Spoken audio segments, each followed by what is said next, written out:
Good evening. Let's call this meeting of the Champaign County Board to order for the Committee of the Whole for Finance, Policy, Personnel and Appointments, Justice and Social Services.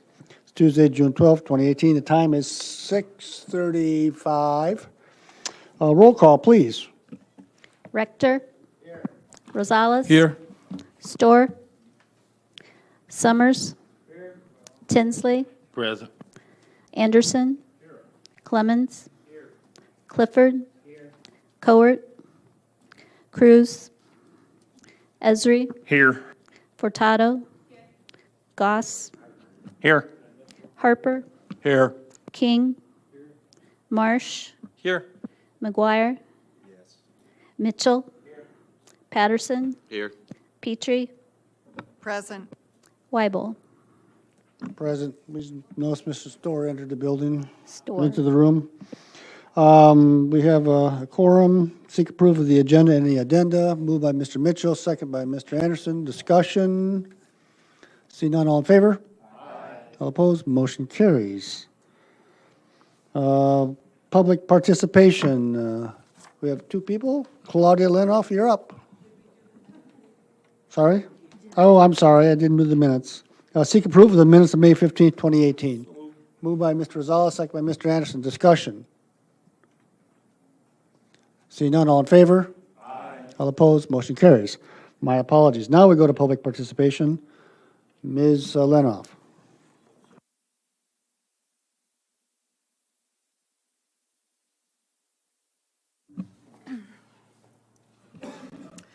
Good evening. My name is Claudia Lenhoff, and I'm the director of the Champaign County Healthcare Consumers. And I just wanted to make just a few comments regarding the sale of the Champaign County Nursing Home since the vote at the last county board meeting.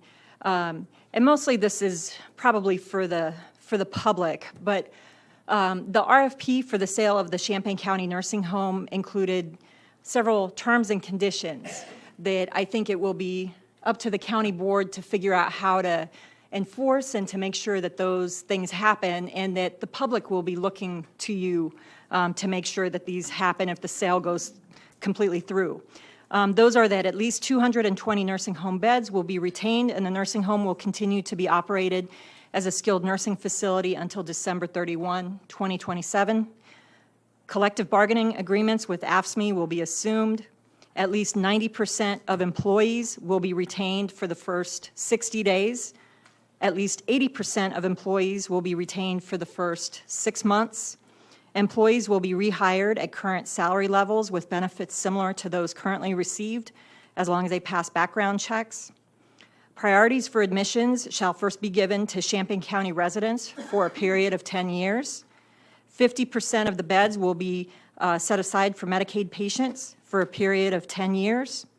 And residents have the right to remain as long as they like, so long as they are eligible for skilled nursing facility level of care. So I just wanted to make sure that everybody knows that those were part of the terms and conditions for the sale. And the other thing that I wanted to mention is I know that there's a due diligence period in terms of completing the sale and the transfer of ownership. And I think it would be in the public's interest if the county board and county administration would also be prepared for a contingency plan if something were to happen and the sale were not to go through. There are things that can change and things that can happen, and I think the county board just needs to be prepared and have a plan B just in case.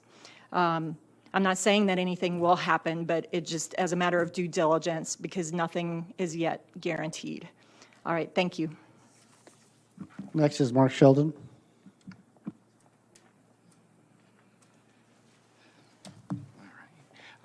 Thank you for your time today.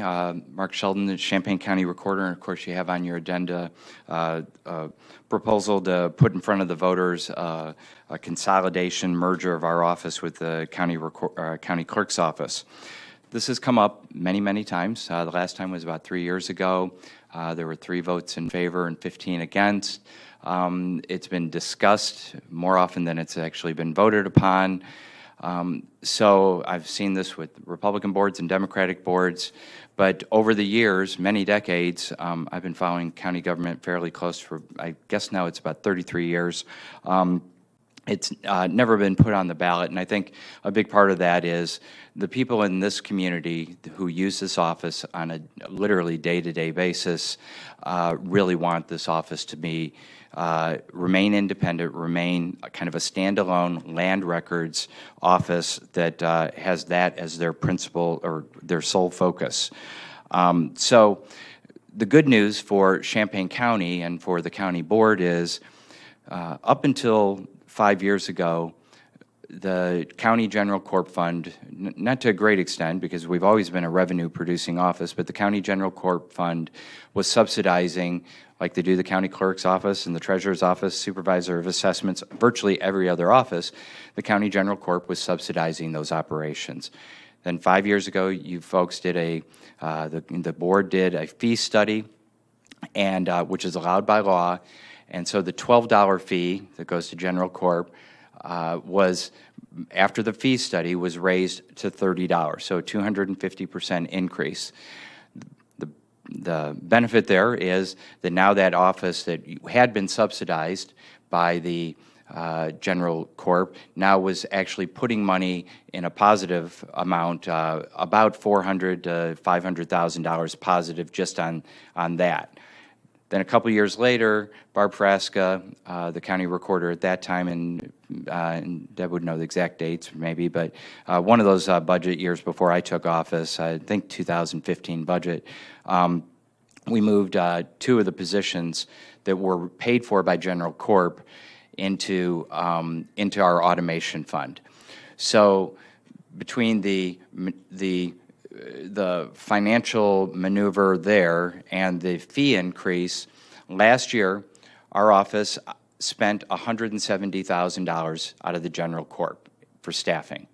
We took in for General Corp $770,000 in fees. So we have a net balance on fees alone of $600,000. There's also real estate transfer tax, and that's another additional $700,000 or $800,000 that comes in, or sorry, that's $400,000 to $500,000 because we get a third of the money that comes in. So between those, we've made over $1 million for the County General Corp. So the office is now, after the fee increases, is now paying for itself and far beyond what the cost of the office is. The other part is, I just want everyone to be clear, we are doing a lot of innovative things. And so the idea that somehow, well, if you change the structure, there won't be any impact. There will be an impact. I believe a lot of the innovations that we're moving forward with will cease, and other things will not happen as quickly as they could. So one of my goals is to continue to work with other county departments. I'm doing that now. Just this week, we have on the GIS website now. If you go to the GIS website, you will see a link now. When you look at your parcel, you'll see a link to the deeds that have been recorded on that parcel, and you can purchase those deeds. So that's more revenue to the county. That's just something that literally we got up this week. So we continue to do things that are innovative, and that's what we're trying to continue to move the office forward in a time of changing technology. McLean County's been brought up. They actually have more staff than we do, and they have a $12 fee instead of that now $33 fee. And I believe we're doing more innovations with actually fewer people, and unlike McLean, that is being subsidized by the General Corp, we are actually adding to General Corp. So those are my points. I'll stick around for the vote. I appreciate everyone's time. Apologize for those of you who didn't get the memo that I had sent out. I understand that maybe the emails didn't get through spam filters, or I've got the wrong email address, so I apologize to all those who didn't get that, and thank you for your time. Is there any other public participation? Okay, we'll close that. Let's go to communications from board members. Mr. Rector. Yes, thank you, Chair. As we all know, the tornado hit West Champaign on Sunday, and I'm still very frustrated that the sirens did not sound. We did get the letter from Sheriff Walsh today. It hit my district. I got a call at 1:59 that there was a funnel cloud in the air, but they still didn't push the button on the sirens. So I took my grandkids, my wife, and the dogs and went to the basement. So I understand, everything I kept seeing in the paper was protocol, but I want to encourage them to review the policy, and common sense should prevail. There was a funnel cloud in the air. So anyway, thank you. Mr. McGuire. Obviously, if it hit his district, it also hit Brad and I's. I want to thank the first responders and the people that responded to the storms, including Brad and the township people that are cleaning the streets and the city people that are taking care of the cleanup. Definitely appreciate that quick response. Thank you.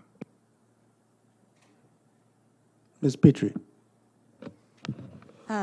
Thank you. It didn't hit my district, but I did hear from constituents in my district, so I appreciate the fact that message I sent to Ms. Busey was responded to, so I could respond to my constituents. And in addition, what the sheriff put out, and it's a press release, it's in the public domain, and I've sent that also to my constituents. I would like to, on the focus of what Ms. Lenoff spoke about, I was at the nursing home board of directors meeting last evening, and Ms. Busey did address some of those issues that she raised, and I wonder if she would just briefly comment about what you said last evening, and that there is a focus on the criteria that are in the RFP as you're going forward with the due diligence. All of the issues that Ms. Lenoff raised are being dealt with and are being documented in the contract agreements that the county and the buyer will sign off on, the operations transfer agreement and the asset purchase agreement. We're in the process of going through due diligence. There are pages and pages of documents and information that we are in the process, we just received from the buyer last Friday, and we are in the process of compiling so that the buyer has all of that information so that we can keep proceeding towards the sale. And that's basically where we are right now. We'll keep the board apprised. Right now, the closing date, as it was in the documents that you saw when you voted, is anticipated to be July 31st, 2018, but that has a potential to be delayed by 30-day increments if the due diligence process takes longer than was originally anticipated, and we're just working through that at this point. Other communications. Mr. Marsh. Monday in Muhammad at 10 a.m. in the high school auditorium. The Muhammad Aquifer Task Force is going to meet. Expect a lot of public participation. The current legislation, as many of you know, has been politicked by our gas companies and slowed down through their work, and we hope to move that forward. Chapaig's working hard on that, but if you are going to attend, it would be a very interesting and hopefully positive steps forward in getting some of those rules done to protect our aquifer. Where was that again? Because it doesn't show up on their website. Chris, it's at the high school auditoriums. We expect it to be scheduled for 10 to noon, but I would expect it to go till 1. And if any county board members are going to attend, just maybe shoot me a little note and I'll make sure there's a lunch for you. Mr. King. Yes, just wanted to highlight a couple of Juneteenth celebrations that are taking place in the community. There is the large one sponsored by the Park District on, I think, Saturday, June 16th, I believe, at 12 to 3 p.m. Actually, Douglas Branch Library will be hosting that one. And then there's one also taking place in town June 15th at the IMC, Independent Media Center in Urbana. And that one is Friday, June 15th at 6 to 8 p.m. And of course, Juneteenth is a celebration in regards to the Proclamation of Emancipation, in regards to freedom of the slaves. So it's important, and if you've never experienced it, I would just encourage folks to get out and see what's going on there. Thank you. Anything else? Okay, let's move on to Justice Social Services. Mr. King, please continue. Thank you, Chair. So with item A, the approval of agreement with Rosecrans for annual renewal of the reentry programming funding, I believe I'm asking, or we're asking to push that forward to the next meeting because we are not ready yet to present that, is my understanding. So, That's correct. We'll bring it to the county board meeting. We're waiting for material from Rosecrans. okay, all right. So with that said, there's no, I guess, action on that one, but moving forward with monthly reports, just to note that all reports are available on each department's webpage throughout the department for the department reports page. Animal Control March 2018 report is listed. The Emergency Management Agency May 2018 report. Head Start May 2018 report. Probation and Court Services April 2018 report. The Public Defender March and April 2018 report are listed. And then Veterans Assistance Commission March 2018 report is also listed. In regards to other business, I just had a follow-up in regards to the public comment about the nursing home sale. Those particular items that were brought up, is there a way to maybe, I don't know if there's a report or a way to sort of track some of those data points, everything from the percentage of beds that remain Medicaid or, any type of other business that takes place with everything? I believe that after the closing and you have the final asset purchase agreement and operations transfer agreement, the board could establish a mechanism for an annual review of those issues, establish it under one of your committees, or establish it for a certain county board meeting each year. And I think you will have the capability of verifying that information through those agreements, which would give the board the ability to status check that on a regular basis for the 10-year period. Awesome. And that doesn't impact the sale or anything. That's just us asking for a report based on I guess, the agreement within the sale. If it's documented in the agreement, you should be able to ask for documentation that it is occurring. However, I will also make sure that this is discussed in the discussions with the attorneys with regard to the due diligence. Awesome. Thank you. And nothing to report from the chair, and I guess no designation of items for the consent agenda.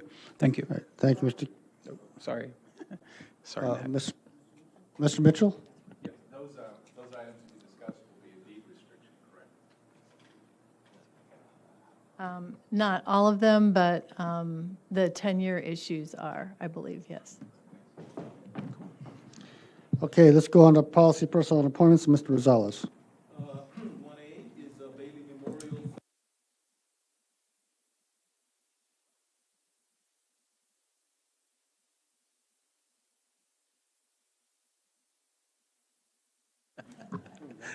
Here we go. Okay, policy and personnel, appointments and reappointments. 1A, Bailey Memorial Cemetery Association, one position, term July 1st, 2018 through June 30th, 2024. Bias? I move the appointment of Brenda Desmond. Second by King, moved by Pius. All those in favor? Discussion? None? Okay, all those in favor? Aye. Motion, all those opposed? Okay, no opposition. Okay, so it passed. Okay, number 2, Cross Cemetery Association, 4 positions, term July 1st, 2018 through June 30th, 2024. Pius? I move the appointments of Debbie Bieleski, James Gady, Carolyn Gonzalez, and James Reefstick. Second by King. Great. Discussion? All those in favor? Aye. All those opposed? Motion passes. Number 3, East Lawn Memorial Burial Park Association, 1 position from the term of July 1st, 2018 through June 30th, 2024. Pius? I move the appointment of Jean Mannon. Okay, second by Rector. All those in favor? All those opposed? Motion passes. Number 4, Locust Grove Cemetery Association, 2 positions, term July 1st, 2018 through June 30th, 2024.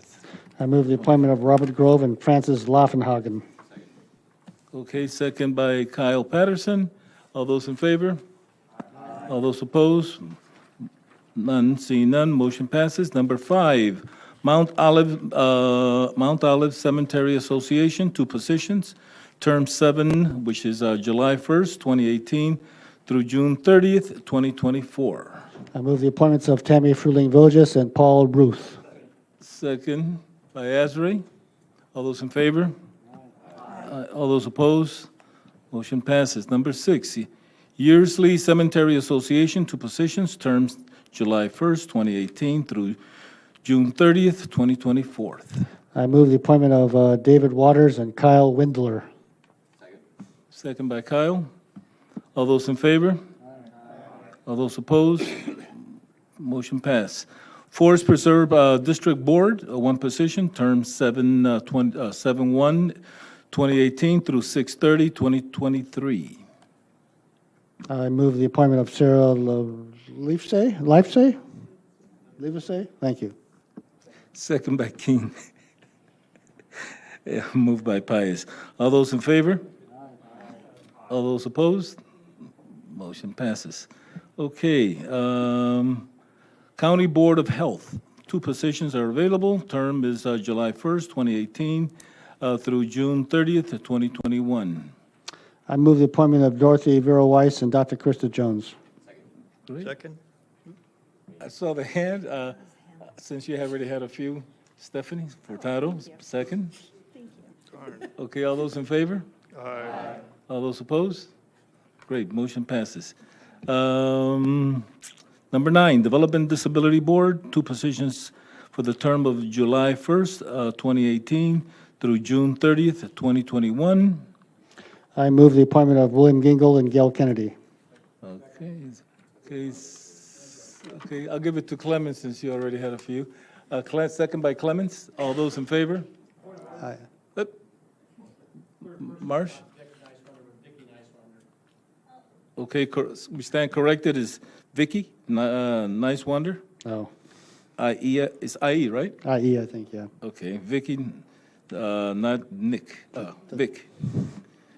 Great. Number 10A, Rural District Advisory Group is a 1 unexpired term ending 12/31/2018 of this year. Second by Kyle. Wait, Well, it point of hasn't been order. moved. I move the appointment of Tawana Nickens, and I appreciate the enthusiasm there. Okay, moved by Pius and second by Kyle. All those in favor? Aye. All those opposed? Motion passes. Great. County Clerk's report, as well as the County Administrator's report, will be on our website for May 2018 on both of them. And then item D goes to the yellow page. Policy and Personnel, Other Business, question of the elimination of the elected office of the Recorder in Champaign County. Additional information from the state's attorney has been provided in the yellow sheet. Pius?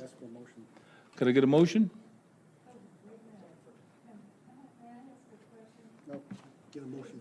Let me get a motion first, Patsy.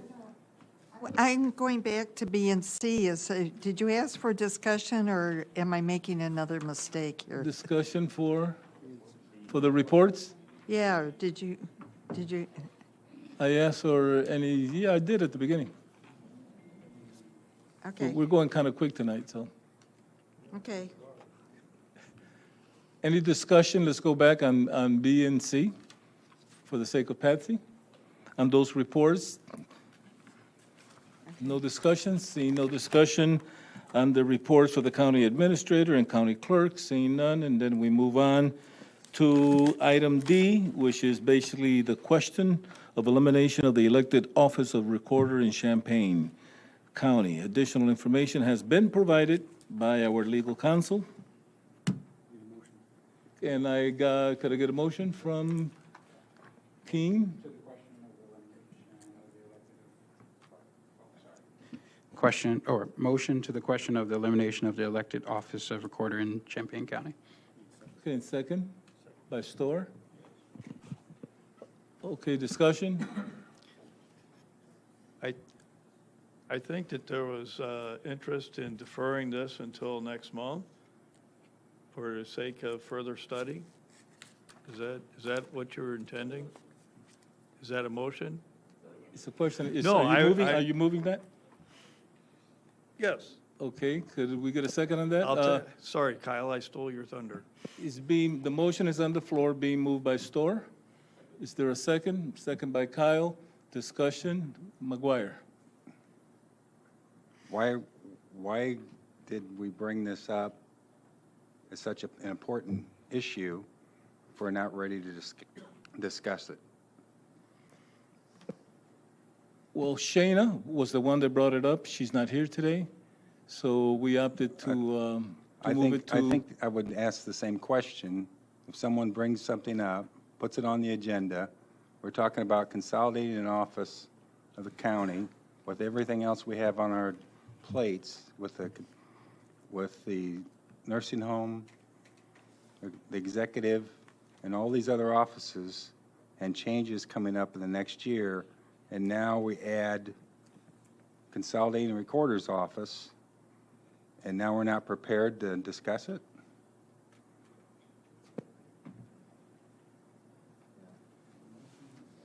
On account of history, I'm sorry, go ahead, Storr. No, I think Kyle, you have a question? No, I'll wait until everybody goes ahead and does the rounds, and then I'll make a comment. I was the one that did bring this up in our caucus today. To me, I still have some questions I feel aren't answered. Known about this for kind of a short period of time. Is this an issue that's been taken up in the past? And I mean, right now, I just kind of did a quick count, and 10 of the county board members that were there at the time aren't there. So, you know, this is a new, relatively new board. But some of the questions, especially to deal with the issue of the timeline, I know that there's some people expressed interest in potentially moving it to 2018 to be the deadline. And I just feel like the response we got from the state's attorney's office, it wasn't very clear to me whether or not that was even legal. And I know it's something that people wanted to vote on. And just in general, I kind of like to see more discussion about potential savings. I know we did get a memo today, but I was wondering if there's other alternatives that we could explore as far as staffing setups. I know in the past I've heard that the suggestion that there could be cross-training between the clerk and recorder staff. So I think there's a little bit more clarity that we need on this. That's why I kind of brought it up. So, Storr? Yes, thank you. I think since Ms. Cruz asked to have this put on the agenda, I think should be at least given one additional opportunity to speak to the reason for doing this. Rector? This is borderline ridiculous. I mean, as Mr. McGuire said, this was put on the agenda, and this is bordering on politics, and this is the kind of stuff that the constituents of Champaign County don't like. And this, I thought a couple weeks ago, we kind of worked together to have a solution for CCNH, and we talked about moving forward with let's work together on racial justice task force and finding some funds and taking care of buildings, taking care of reentry. And then this political thing comes up right now. And I think this is totally political, and I think it's ridiculous that we even got put on here, much less now that you guys put it on here, and now you want to defer it. Mr. Sheldon told us his office is contributing $600,000 to the general fund, and you guys want to look at the numbers? This is borderline ridiculous. I will vote not to defer this. Let's get this thing over with. Ridiculous. Thank you for your comments. Summers? When we were looking at the issue of the nursing home, I voted in the minority to put that on the ballot to let the voters make a decision. This question is something that the voters will choose and decide on. And I think that's about as pure a form of participatory democracy as we're going to find. So you can call it what you want, but What we're talking about here, or considering talking about, is letting the voters decide what they want to do. And I have a hard time arguing against that. Jack? Mr. Anderson? Thank you. Just to speak to it, I'm opposed to getting rid of the recorder's office. I understand the argument about letting the voters vote, and I believe that to be true. It's a powerful argument, but usually when we're talking about the voters having the opportunity to vote, we're talking about whether or not they're being taxed, whether or not they should have a say on that. The voters don't pay a tax to the recorder. Professionals pay a fee, a user fee, and that surplus, well, it has a surplus. All the fees go to pay for the recorder's activities, all of them. So much left over that it spills over into our general fund. So we can't, are we asking the voters to vote because it won't save them any money, per se? I mean, one could argue, I guess. But certainly, at the end of the day, I feel as if the clients of the recorder are the professionals who use that services. I've never received a complaint from any of their clients. They don't complain about the fee nor the services they receive, so I don't see the need or the purpose of eliminating an office in which there exists no problem. So I will support, I'll oppose any effort to get rid of it, and I will not support continuing this until next month. Yes, Mr. Mitchell? I just call for the question for the deferral. Call the question? You have to have a vote on that. You have to have a second and a vote. Okay, could I get a second? Second by Patsy? Roll call. No, I You will won't not second it. I believe Jack would second it. So we have a motion and a second. Could we get a roll call on that, please? To call to question? Rector? Yes. Store? Yes. Oh, This is a motion to call the question, which means that we'll stop the discussion, then we'll vote on the motion to defer. All right? This is a vote on to call the question. This will end discussion, then we'll vote on the motion to defer. So to clarify for myself and on my team, and at both teams, if I vote yes, then and it passes the majority, then the question will be called and we'll vote on it then. That's correct. We'll then vote on the defer. And we'll vote on the This, all it does deferral. is says whether discussion will continue or not. Got it. Yes. Store? Yes. Summers? Yes. Tinsley? yes. Weibel? Yes. Anderson? Yes. Clemens? Yes. Clifford? Yes. Court? Esri? Yes. Furtado? Yes. Goss? Harper? Yes. King? Marsh? Yes. McGuire? Mitchell? Patterson? Petrie? Yes. Rosales? Yes, so this is a motion to defer, I believe? No, that was just to end the discussion. Now we have to vote about the defer. Okay. Patsy?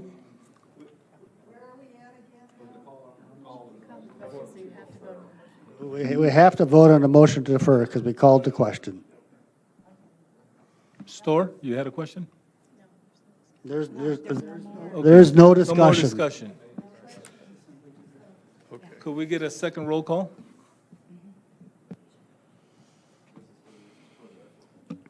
Okay, and to clarify, a yes vote would mean to defer for a month. Correct. Rector? No. Rosales? Yes. Store? Yes. Summers? Tinsley? Yes. Weibel? Yes. Anderson? No. Clemens? Yes. Clifford? No. Court? Esri? Yes. Furtado? Yes. Goss? Harper? Yes. King, No. Marsh, No. McGuire, Mitchell, Patterson, Yes. and Petrie. No.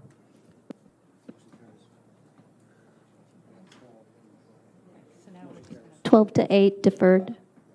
Okay, motion carries. So we'll defer to next county board meeting or next cow? There's no cow plan, well, probably the county board meeting, we'll talk about that. It'll be the next meeting in June. Okay, it'll Or be- July, rather. Probably the county board meeting, Will be the next county board meeting in June? July. Oh, July, which is the third Thursday of July, whatever date that falls upon. Okay.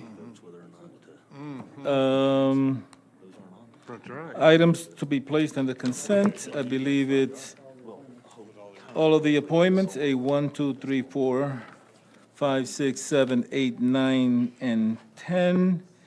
And then that would be for the consent agenda, A 1 through 10. And then, that Point would of be order. postponed. Yes, What about E, Chair's report? I was getting to that. County Board appointment expiring July 1st, 31st.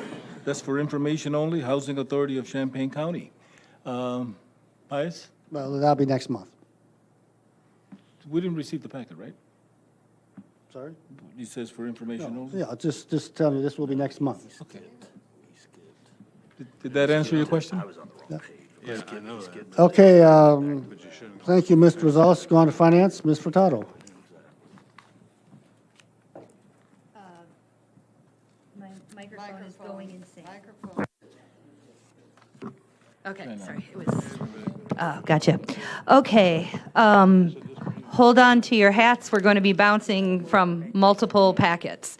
So starting on budget amendment 18-0031, Fund 075, Regional Planning Commission, Department 834, Permanent Support, Housing, Physical Disabilities, increased appropriations, 26,000, increased revenue, 26,000, reason to accommodate new U.S. HUD grant to provide funding to develop and subsidize rental housing with the availability of supportive services for very low and extremely low income adults with disabilities.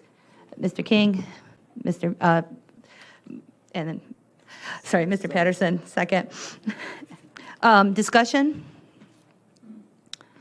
I actually have one quick question that I didn't think of earlier. Is the staff person between this grant and the grant we're subsequently going to be discussing, is it the same person? Do you know by any chance?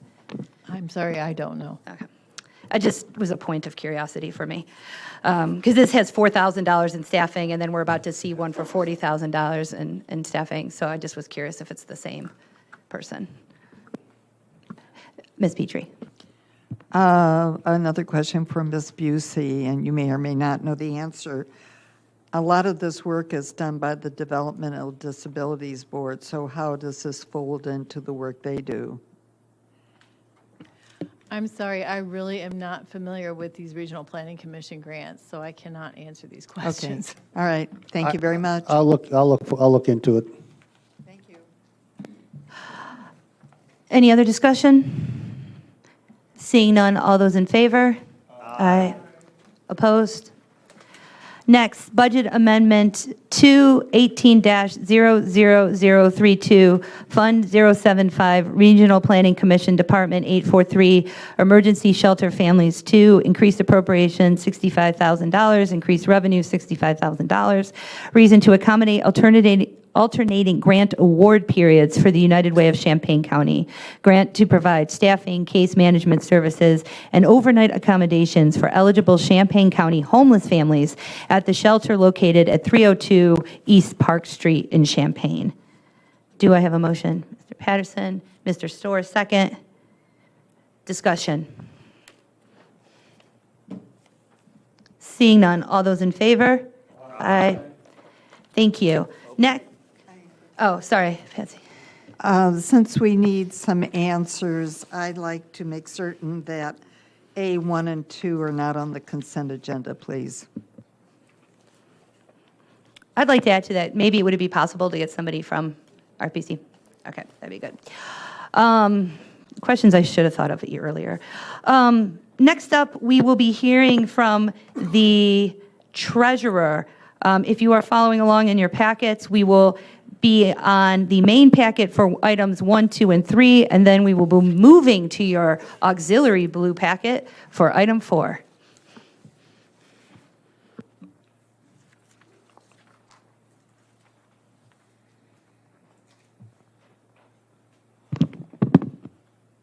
I'm sorry. And for item 2, we will be in your yellow packet.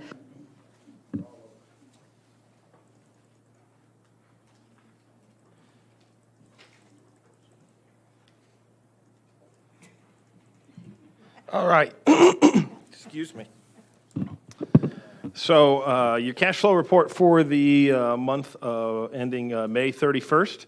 As you can see, we ended the month with a significant balance, $3.889 million. That's because we had our first distribution of tax money. Real estate taxes for the general fund totaled $2,723,910. And that was distributed to the general fund the third week of May. We made distributions of around $89 million to taxing districts throughout the county. I hear a road commissioner saying thank you.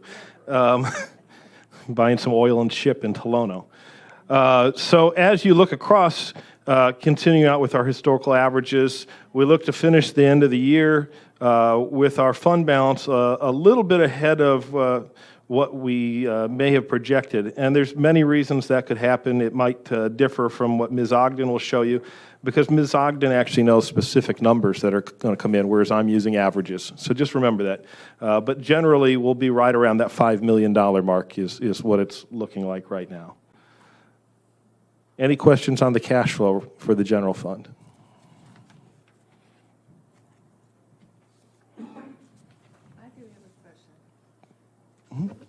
May I? Ms. Fortato?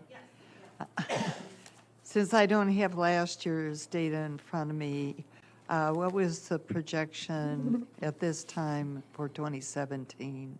I wish I could tell you. I would have to pull that packet and look at it. I wouldn't know. Okay. Yeah, sorry.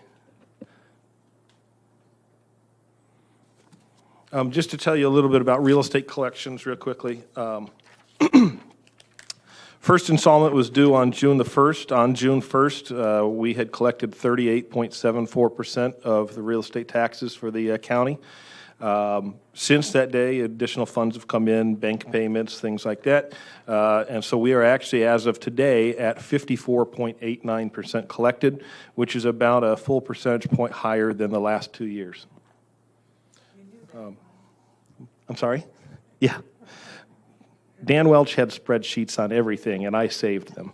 Also, let you know, the nursing home received $313,000 in their distribution, and that money goes immediately to the tax anticipation warrant.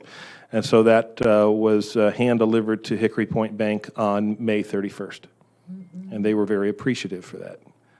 And we will do that at each distribution that we do. We'll do one a month. We'll do one the third week of June. So next week we plan on making one.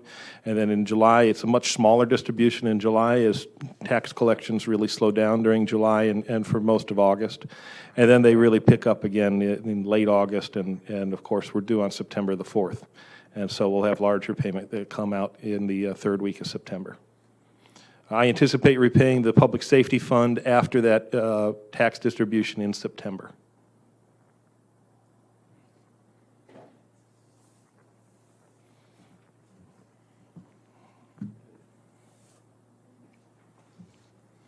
Thank you.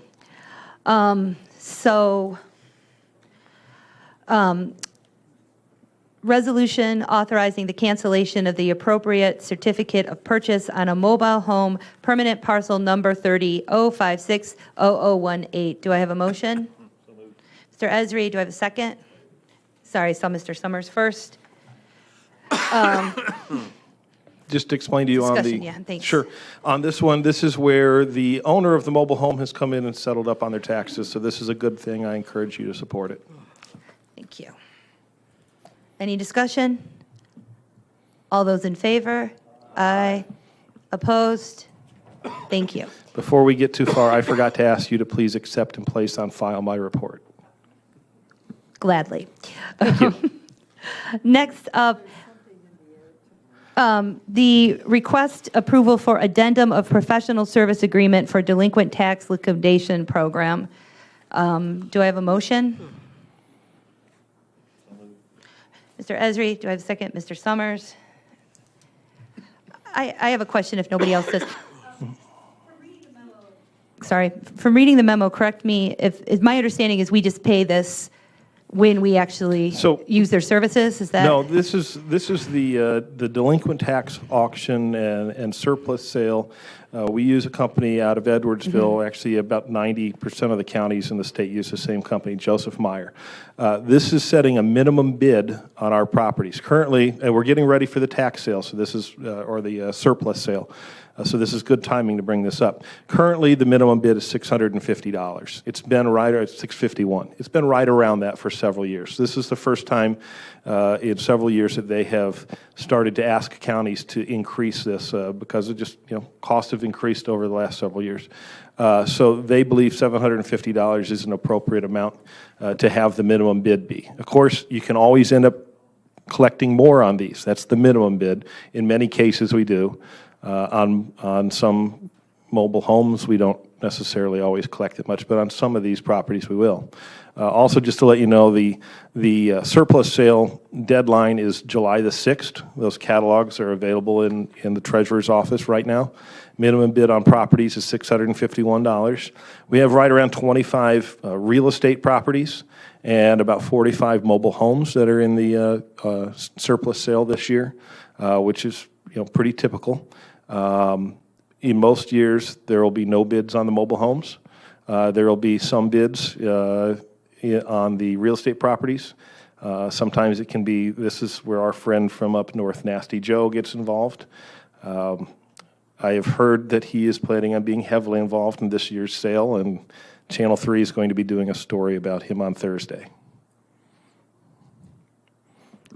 I have a question. Do you know which segment they're going to air it? I don't. He didn't say this morning, but if I find out, I'll shoot you all an email. Please do. Yeah. Ms. Petrie.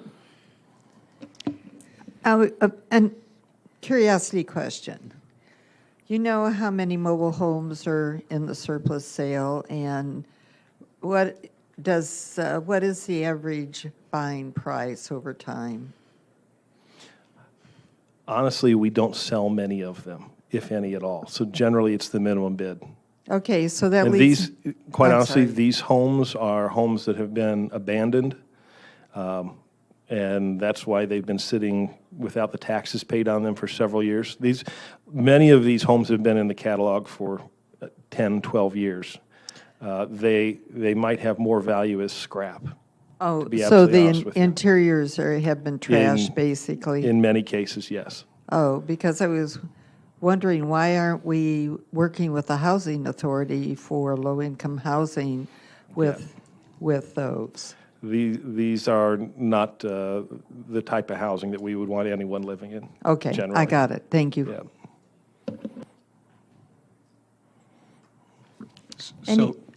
Go ahead. No, you're fine. So the $100 increase is more the cost of business. It is, on what you're saying. and that increase, it's spelled out where some of it will go to the agent, some of it will actually come back to the county as well. Okay. Helps cover our costs in the office for processing. Any other discussion? Seeing none, all those in favor? Aye. Opposed? One no.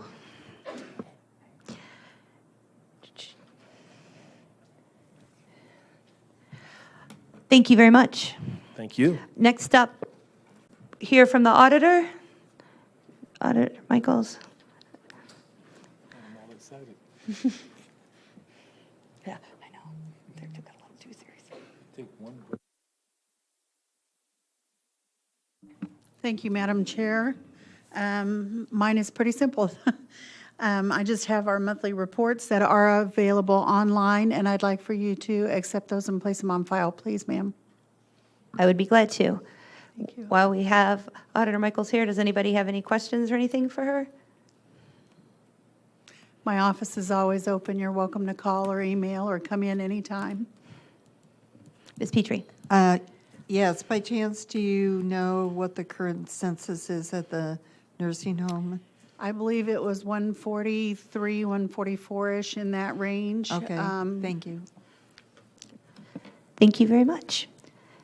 Next up, we will be hearing from the county clerk, if there's any questions, request approval for Illinois State Board of Elections Voter Registration Grant 2018 Acceptance Agreement. Do I have a motion? Mr. Rector, second by Mr. Goss. And I have one quick question. This is just the agreement, correct? We will then have a second thing to actually appropriate the money into the budget. Is that a correct statement? No, there's already been funds appropriated for both revenue and expenditure for our grants fund in anticipation of this annual grant. Okay. So this is just the approving the agreement. This is an annual grant provided to our office by the State Board of Elections. Okay. I just wanted to know if this was going to come back up before us. Thank you. That was my only other question. Mr. Patterson. Just a general question. Just what sort of things does this go to fund? Primarily, it funds the contractual programming and software development services for the person who provides maintenance and upgrades to our voter registration software. Thank you. Any other questions? All those in favor? Oh, did you have another question, Mr. Goss? Just a quick one. What sort of number do you expect to receive, dollars-wise? We're eligible for up to $100,000 in reimbursements. We'll get about $11,000 in change back this year. This is, if you'll recall, the grant that we reference every year in our budget process where we ask the board and the administrator and the IT department to provide our office with an additional position to do software development in our office, and we've been unable to reach an agreement with the board on allocating that position to our office. But essentially, if the board were to consent to add that programmer analyst position to our office, this grant is sufficient to pay nearly every dime of salary associated with the position. Just to follow up, so it's salary, not contract? Well, we list the contractual software developer as a temporary employee of our office, and we pay her an hourly wage, so we get reimbursed for the hours that she works for us. Because that was a question I had. I was looking at this and I saw that you had you have a 30-day window to pay all vendors, which is really tight, right? So I just was wondering if that was tough for you to meet that. No. Okay. That's one of the tighter stipulations I've seen. Okay. Any other discussion? All those in favor? Aye. Opposed? I like it when all of my motions are involving grants that are coming into us. That's a good day. Next up, nursing home and county administration. We are now back to the yellow packet.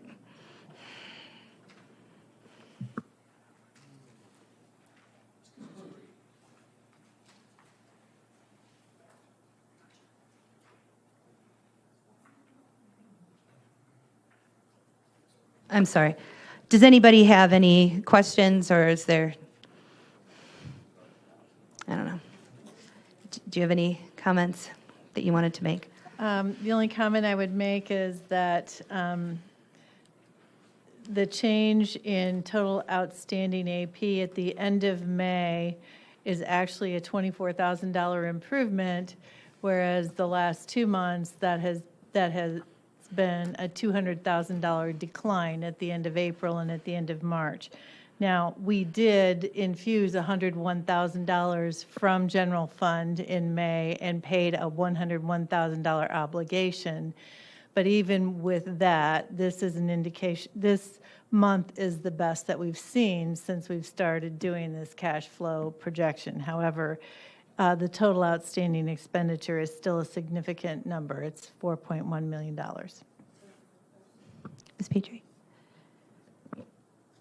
Oh, it's lovely to see an improvement. Do you see that continuing, or are we going to go down again on the graph? It's very difficult for me to predict. SAK believes that revenues are going to be continuing to improve because we've been able to move a number of the Medicaid pending cases off of the pending list and into the being paid list. So I think this could be a reflection of the beginning of that, and hopefully we'll see it continue next month, but I don't know for certain. I would concur on that. The revenue was over $900,000 this month. Previously, it was like below $800,000. And let's face it, March and April were lousy months for revenue. So this has been a very good month. Now, some of that may be a timing. Does it arrive, on the 1st or on the 31st? So we'll see what happens next month. And it is a good question. When will the formerly a pending residents, when will that money start coming in? I don't know. I saw Mr. Goss first. Yeah, I'm going to ask the month-old question, or several month-old questions. Where are we at on figuring out the AR? Are we still working on it? Have we abandoned it? Because I don't want somebody to come back on us and say, hey, you're still showing $4.9 million AR, when we all know that number is significantly less.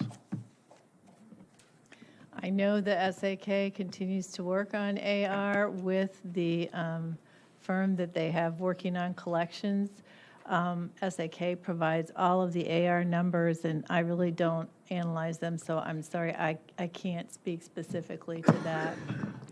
My specific ask is where are we at with charging? I mean, we're supposed to be charging some of this off. I'd like to get it off the books, so it's off the books. Just to follow up on that, I would also think that we need to come up with a plan, since we are at a short amount of time theoretically not going to have a contract with SAK anymore, but we're going to still have this AR, right? And so we, as we know, the money that we are receiving for the nursing home is not going to be enough to pay off the bonds and to pay us back, right, and to pay off all of our vendors. And so I think in the one memo that I saw, there was different, if we get this much of the AR back. So we just as due diligence, we're owed this money, right? So we are going to, and I agree with you completely, we need to write off what we're going to write off, but we need to continue to pursue the money that we're owed beyond the contract with SAK, I would argue. If I could respond to that, it had been anticipated when the RFP was done that there would be a requirement for the county board to contract with a manager for post-closing accounts. And we are actually planning on bringing a contract to you in July with SAK for those services. So they will not be going, it will be a different contract than the contract they have for management. It'll be far more specific, and it will focus on all of that information. The other thing, I don't know if Ms. Michaels can speak to it, but I know that her office, her chief deputy, has been working on the issue of writing off some of the AR. The chief deputy, sorry. I figured y'all by now. Our chief deputy auditor, which is Barbara Ramsey, has been working with the bookkeeping accounting area over at the nursing home. They have found several items that need to be adjusted, some discrepancies on the totals, and it's a matter of getting direction as to what to do to that and when. I know that part of them have been written off, if you will, in a book entry form, so to speak, for some of our financials, but not necessarily where you're seeing this report. So that is one of the things that'll have to be nailed down quite a little bit. I also, if I can add this, the AP is also in need of a reconciliation. Because I do believe, and there are times where I have specifically noted items that may be lost or forgotten on the list, or maybe have been added that we know of, but not necessarily added to the list that we're receiving. So it's on both sides of the coins, ladies and gentlemen, and it's going to be a process. Thank you, and I appreciate y'all outlining what that process will be. Ms. Petrie. Okay, a follow-up question on the increase. I can't remember if last evening there was a report on how many Medicaid applications are still pending. At one point in time, it was in the 40s, if I'm remembering correctly. It's now like 28 or 29. I think 29 was the last number. Okay, and there was some conversation earlier wondering if we need to bring in a forensic CPA to get us through some of these issues. It's my understanding that this is a tough task for a lot of the staff, and is that still being considered, or as Ms. Michaels has her hand up over there?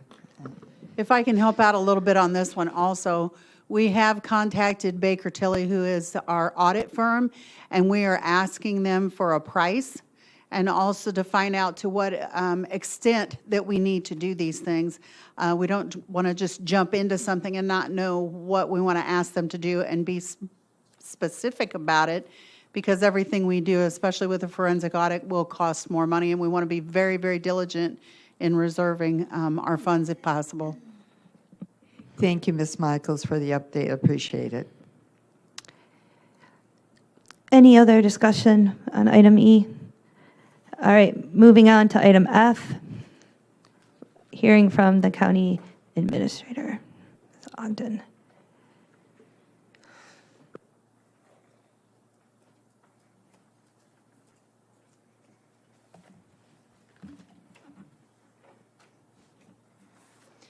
If I may, before I go over the budget report, I'd like to let the county board know that yesterday we received notice from GFOA that we received a Distinguished Budget Award for our fiscal year 2018 budget. Woo. So the General Corporate Fund Revenue Report for May, a couple things I want to point out under non-business licenses and permits. I spoke with Mr. Sheldon today, and we are projecting that revenue stamp revenues will come in above what is budgeted. So you can see in this line, the budget variance is anticipated to be almost $150,000 over what was initially budgeted for 2018. This also will correspond to an increase in expenditure, because when we have purchase document stamp revenues, we have to turn around and give 67% of that amount to the state. Under state shared revenues, you can see that our sales tax revenues are performing strongly so far this year. And also want to point out that income tax, those of you who haven't heard, the state legislature, the governor had initially proposed an extension of the one-time 10% cut to income tax, and the state legislature did extend that cut. However, it was only a 5% cut. So you can see here that I am projecting a budget variance of $190,000 less than what was originally budgeted for fiscal year 2018. Year to date, the 10% cut has cost the county $291,000, and it's estimated that the June amount that will be taken out is $29,000. So about $320,000 we have seen so far. The extension of the cut at a 5% rate is estimated to cost the county another $160,000. That will impact us in 2018 and the first half of 2019. And moving to the expenditure page, as I mentioned earlier, the increase in purchase document stamps corresponds to the increase in revenue stamps. Also, you can see under transfers, the amounts that have been transferred to the nursing home year to date are $191,672. And on the summary page for fiscal year 2018, revenue is projected at $36.4 million, expenditure at $36.1 million almost, leaving a revenue to expenditure difference of a positive $337,000, and a fund balance projection at the end of the fiscal year at $4.9 million, which is 13.6% fund balance.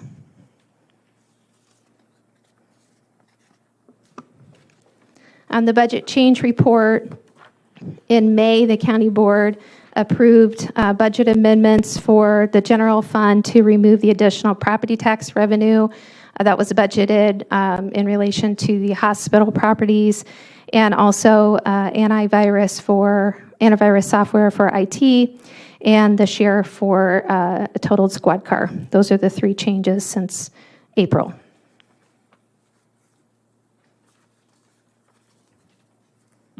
Ms. Petrie.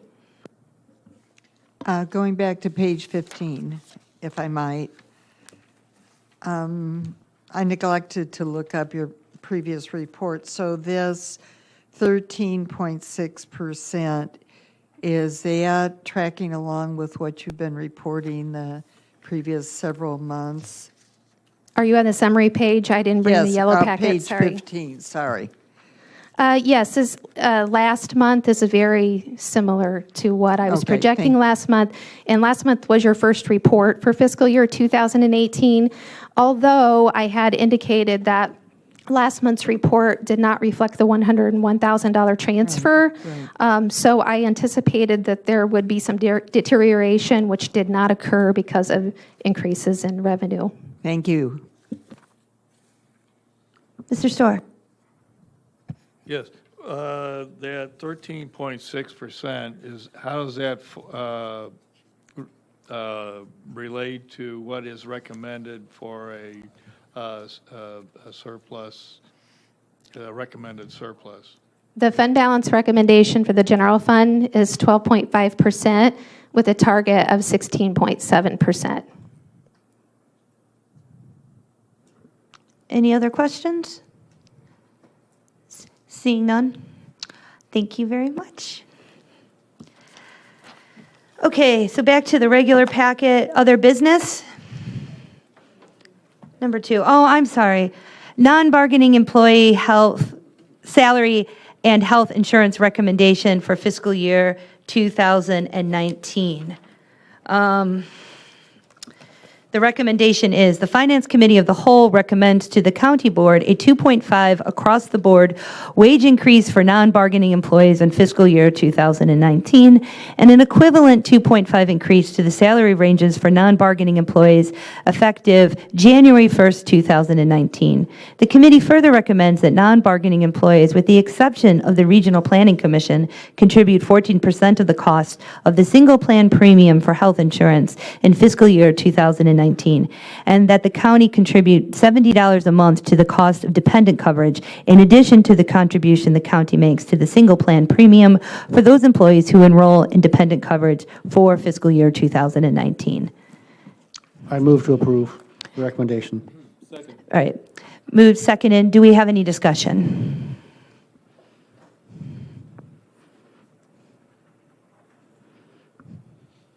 All right. Oh, Ms. Petrie? Well, you posited a question during caucus. Are you going to ask Ms. Busey? See if anybody else had any before. I always ask, I feel like I always ask the first question too many times. So any questions? No, I was going to prompt you as well. Oh, so I just have, all right. I did have a question. Is there an advantage, or just out of curiosity, as I was driving here today, I thought about this. I know that one of the reasons that this memo is laying out the 2.5 increase is because of the cost of healthcare increasing. Is there is there a reason that we chose a higher wage increase instead of a higher county contribution to the healthcare increase? This is a pure curiosity. Okay. Actually, the wage increase at 2.5% is really what we thought was a reasonable wage increase, given that the actual CPI for the last 2 years has been 2.1%. AFSCME employees received 2.5% this year, and FOP employees are receiving at least that much. The other thing is, in our labor contracts, we have, particularly with the FOP employees, they will be contributing 14% to health insurance next year, and it seemed reasonable that the non-bargaining employees should contribute to health insurance at a same level as at least those FOP employees. Do you have a sense of, between the raise and the increase on health care, is it going to square between those two things? But the The difference of the employees 2.1 to 2.5% raise. The majority of the employees will come out ahead. Okay. And then another question, just a point of question out of curiosity. Have we always done percentage increase? Have we ever done dollar amount increases? We've typically done percentage increases just as a matter of equity. Sometimes in contracts, in labor contracts, there will be fixed hourly amounts Sure. instead of percentages, but Right. typically we do percentages. I ask that just because I'm always curious and always eager to figure out how we could raise the minimum, right? And across the board percentage increases don't allow for that. And by that I mean the lowest wage workers that we have. So maybe not for 2019, but I'd really like, as we go forward, to think about how we can, right? If there's ways to think about that. Yeah, for this group of employees, I think you'd really have to look at who the employees are. These are all of your professional employees, Yep. basically. And That's, yeah. you're already very low in the market Yep. with regard to what these employees Yes. are paid. So. Yes. Those are just things that I think about while I'm driving. Any other questions or thoughts? Seeing none, all those in favor? Aye. Now, other business, does any, oh, opposed? Who said no? Ms. Director. Okay, opposed, thank you. One no, yes. Okay, thank you for that. Now, other business. Seeing none. Chair's report. The only report that I have is, it occurs to me as we're going into the budget process, and this is the first time that I'll have been chair throughout the budget process, and sort of speaking to my esteemed colleague, Mr. Summers' comments at the last meeting about, trying to find ways to move forward together, and, recognizing that not everybody is, this is the last term for some of you. I would just be really interested in this budget process to just hear your thoughts on the budget, right? We don't have a lot of points of sort of decision points as a board, but that's not to say that we can't. Let's be real, the budget is tight. It's not like we have a lot of surplus money to do new initiatives, but a lot of you have districts that I am really not that familiar with. And you have backgrounds that you might have ideas, right, that it's hard to get through in sort of the formalized budget process because we might have a few more decision points that come to us, but really it's not going to be to those 2 days in August where we really kind of dig down into it. So here's my offer. I will come to your district. I will sit down and drink what you drink or eat what you eat. I'd like to get to know your districts a little bit better and just hear what you think. And, maybe not just for 2019, but for 2020 and going forward. Are there ways that we could cut costs? Are there services that we're not providing and we need to think outside the box? Are there grants we should be going after? I just would really like to hear from y'all, and I would be really glad to do that. So I'll be contacting all of you. Let me know. It'd be great if there's 2 people in your district that, we could find a time that all of us can meet together. But I'd be really interested to do that and also get to know the county a little bit better. But I think there's a lot of really, there's a lot of knowledge in this room, and I'd like to tap into it. Ms. Petrie. That is a good idea. However, I would like to expand on it, which I've mentioned to a number of you, and not do it in isolation. You gain by the isolation. The rest of us don't. So it would be good if we did this more in a retreat fashion and that we're all together off, away from here, sit down, do what you suggest, absolutely. But do it together, break it up, and talk to each other so we can learn about each other's districts too. All right, thank you. Great. Thanks. Any other? I only have, hearing Ms. Petrie's desire to keep A1 and A2 off, I only have B3 and D1 for the consent agenda. And I'm done. All right, thank you, Ms. Furtado. B4? No, there was a no vote on that. Oh, okay, thanks. It was Mr. King, I believe. Okay, under other business, just have one item. Traditionally in July, we do not have committee meetings or do not have a cow meeting. Does anybody here feel we need to have a cow meeting during July? Highways likely to be canceled, facilities is going to be canceled. The only possible one, ELUC may have a meeting if the solar farm ordinance is ready. That's not sure yet. Other than that, though, we'll cancel all the other meetings. Okay, thank you. Any other business? We are adjourned.